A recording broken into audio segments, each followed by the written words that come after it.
I think this is a process that's running completely as it should. It's being headed by the Deputy Attorney General, and the Attorney General, as we've noted in the past, the FBI Director reports to the Deputy Attorney General. They continue to move through a series of highly qualified candidates, and it's, obviously this is a huge priority for the President to make sure that we have someone that has the ability to administer the proper leadership. There's frankly no need for a special prosecutor. We've discussed this before. You have two Senate committees that are looking into this. The FBI is conducting their own review. And I think if you even look at what Acting Director McCabe said last week, he made it very clear that they have the resources that they need, and that the work continues. But the bottom line is, again, I think part of it is there's a difference between what we've talked about in that, and it's been made very clear that there's been, with respect to the President himself, both Senator Schumer, Senator Feinstein, Senator Manchin, and everyone else who have been briefed on this have been very clear that there was no collusion with respect to the President himself and no investigation there.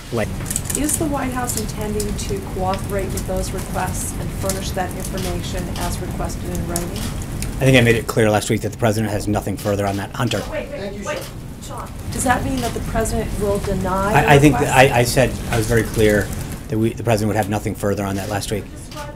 Which the President would defy the legislative branch's request. That's what you're saying. Alexis, I made it clear what the President's position is on that issue. The President's reaction to this, to what his position has been completely misrepresented. If you think about what he said to NBC News, he said, one, he didn't care that this action would make matters worse for him, that it, quote, might even lengthen out the investigation because he would take action against Jim Comey in firing him. He said that he wants the investigation to be done, quote, absolutely properly.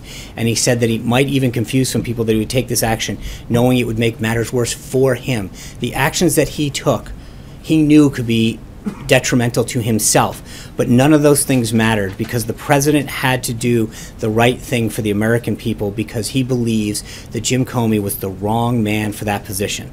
And I think that we've got to be very clear as to the reason that the President took the actions that he did. He knew that what he did could be detrimental to himself. It could lengthen the investigation, but he knew it was the right thing for the country, the right thing for the FBI, and the right thing to get to the bottom of this. Why do you believe Comey was the wrong person for the American people?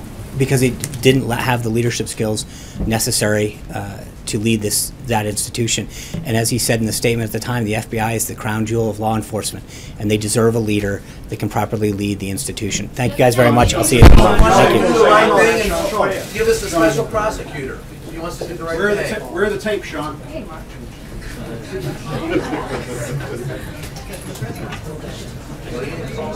Yeah.